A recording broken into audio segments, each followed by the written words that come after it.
Shalom, Haverim ve Haverot, a paz, amigos e amigas, bem-vindos a mais uma aula do Hebraico Bíblico Fácil. Você que está chegando pela primeira vez no nosso canal, por favor, se inscreva, deixe aí o seu like, compartilhe com seus amigos. E hoje nós vamos ter uma aula diferente, tá certo? Hoje eu vou passar um vocabulário para vocês. Nós vamos intercalando entre as aulas que eu vou dando do conteúdo mesmo, gramatical, eu vou intercalar com vocabulários. Por quê? Porque quando você estiver bem familiarizado com este vocabulário, você vai perceber que ao ir para o texto hebraico, as palavras que eu vou apresentar para vocês, elas aparecem muitas vezes, tá certo? Então decorar certas palavras é decorar, por exemplo, 2.000 palavras no Antigo Testamento.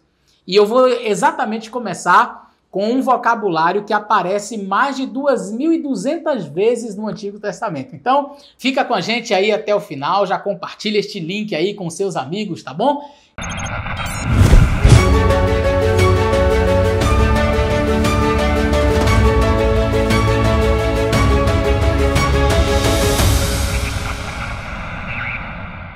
Muito bem, nós vamos ao vocabulário de hoje, que são de palavras que ocorrem mais de 2.200 vezes no Antigo Testamento. Olha, decorar estas palavras é praticamente decorar 2.200 palavras do Antigo Testamento, porque elas aparecem mais do que 2.200 vezes. Então você sempre vai estar vendo estas palavras ali.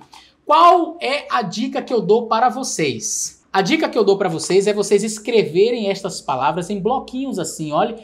Bloquinhos de nota, pedacinhos de papel, corta assim e escreve as palavras de um lado e do outro lado você coloca a tradução. E aí você tenta falar sem olhar a tradução, tá certo? Isso vai te ajudar muito. Então vamos lá. El, com segol, tá? Para, em direção a, até, é uma preposição. Elohim, Deus ou deuses, tá? Amar, amar é o verbo dizer, tá? Existe uma expressão que aparece muito no Antigo Testamento. Vaiomer Elohim, e disse Deus. Vaiomer, vaiomer, vaiomer é do verbo amar, tá? Nós não estudamos verbo ainda, mas essa expressão, este verbo aparece muitas vezes. Aqui a próxima palavra, Eretz, Eretz, terra.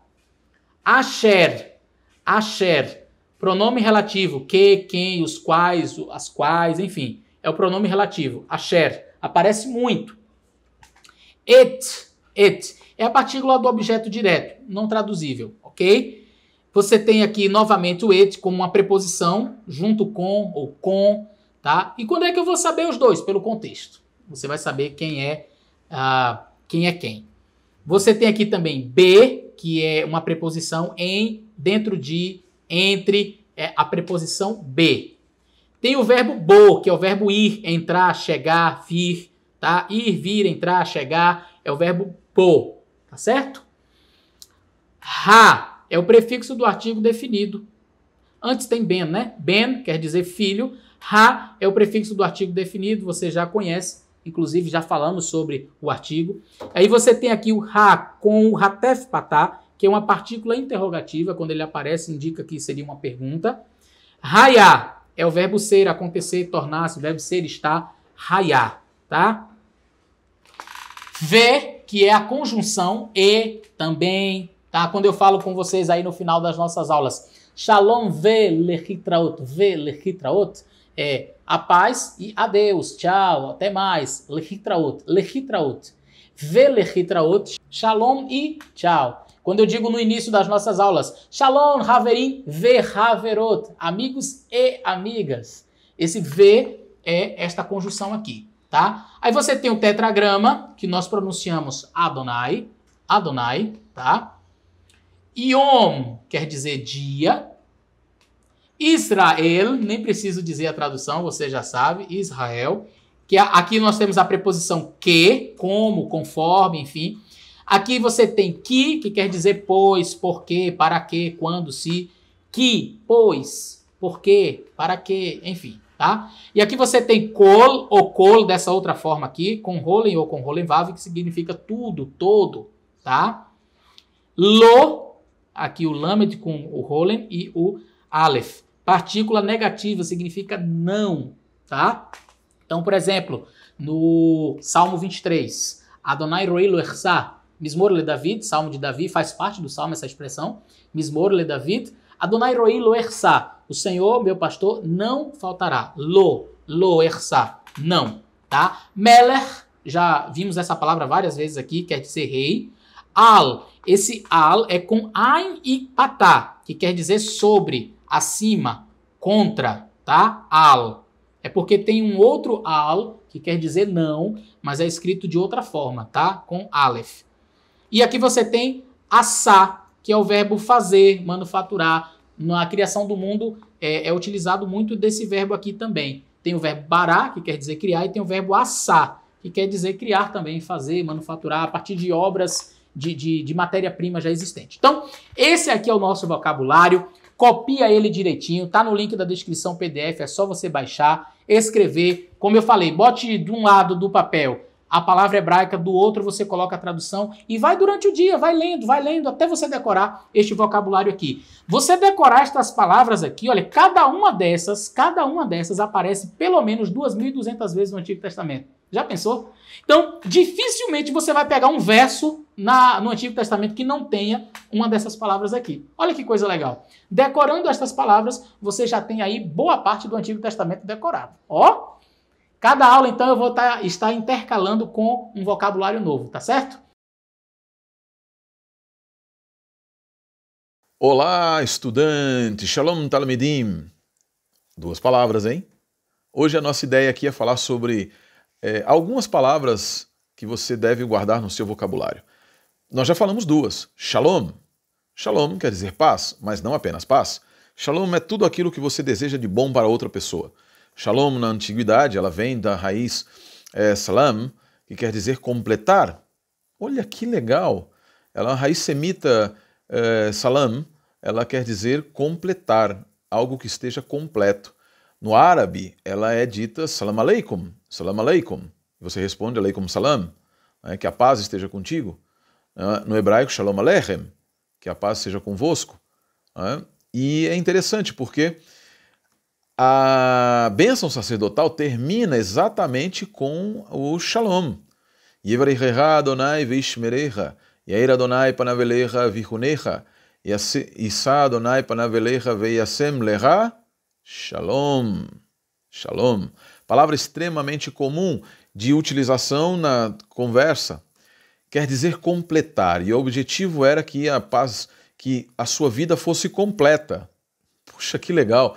Então, shalom não é simplesmente a paz no sentido de ausência de problemas, é uma vida completa. E uma vida completa, ela precisa estar, na mentalidade bíblica, ela precisa estar com unidade entre os aspectos espiritual, emocional, físico. É necessário que haja chuva, é necessário que haja colheita, é necessário que você tenha filhos, é necessário que você tenha comunhão com Deus, é necessário que você tenha financeiramente esteja bem, que você tenha uma boa esposa, um bom marido. Então, shalom a ideia não é simplesmente que você tenha paz, mas também é necessário que você tenha saúde, ou seja, a sua vida deve estar completa. Completa. Você sabe que quando nós queremos dizer uma cura completa em hebraico, nós dizemos refuah shelamaya, uma cura completa. Refuah, do verbo rafá, que quer dizer curar. E nós dizemos refuah shelamah, uma cura completa. Quando alguém queria dizer antigamente que alguém, uma moça, era completamente virgem, ele não dizia alma nem betulá, ele dizia betulá shelamaya, que vem da mesma expressão de completa, perfeito, de algo que é completo. Que sua vida também seja perfeita. Shalom é a expressão máxima. Quando se diz, então, Shalom Adonai, é que Deus seja completo em sua vida e que a paz de Deus seja completa em sua vida. A palavra Elohim, que se refere a Deus, ela é outra palavra que aparece muitas vezes na Bíblia hebraica. Aparece só na Torá, aparece mais de 2.570 vezes. Olha só, no plural, Elohá, que é a voz, o singular, aparece 57 vezes, El, 226 e Elim, 9 vezes. Não dá para saber, simplesmente pela distribuição, quando se refere ao Deus de Israel ou não. É o contexto que vai dizer, tá bom? Então não pense que você viu Elohim é o Deus de Israel, ou é a Trindade. Não necessariamente. podem ser os deuses das outras nações. Quando há elementos no texto que nos permitam detectar que é o Deus de Israel, por exemplo, Bereshit bara Elohim, claro que ali é o Criador, e ele obrigatoriamente vai se referir ao Deus único, sem nenhuma questão aqui de entrar pluralidade ou não. Olha que curioso. Os estudiosos hoje dizem que a frase original, Elohim, ela era El Elohim, e sempre se falava de El Elohim, El Elohim, El Elohim. Então, quando, por exemplo, no texto hebraico poderia estar, mas Deus não quis que fosse, mas poderia estar, Bereshit bara El Elohim, et hashamayim ve'et haaretz. E o que significaria isso? No princípio criou, o Deus dos deuses criou. Não se, isso pensam alguns eruditos, diziam que eles estavam dizendo, era constantemente uma declaração com Elohim, uma declaração de que o Deus dos deuses era o Deus de Israel. Eles nem se preocupavam em negar a existência dos outros deuses, mas eles não eram ninguém a não ser subordinados a El Elohim. Em Canaã, os deuses cananeus, eles tinham o Ilu, El, que era o deus cananeu, equivalente ao assírio Ilu, e esse deus era o deus supremo do panteão. Até mesmo essa... E aí por que isso? Ah, pastor, mas então era o mesmo Deus? Porque era uma língua semítica vivente. E por ser uma língua semítica, elas levam proximidades linguísticas. É o mesmo que Alá, que também vem da mesma origem. Do assírio Ilu, que vem da mesma origem. Do Ililim, também vem da mesma origem. Então, toma cuidado. Nas escrituras, sempre que aparecer Elohim, veja o contexto. Veja o contexto. Tá bom? E é isso por hoje. Duas palavras aqui, ó. Shalom, Elohim. Depois a gente vai falar sobre o mais poderoso de todos os nomes, que é o nome do Eterno. Então, para você, Shalom. Min Elohim, min hashamayim, ve'haaretz, berachot, le beitecha. Que as bênçãos do Deus, Criador dos céus e da terra, venham para a tua casa. Que Deus abençoe vocês. Shalom, velehitraot.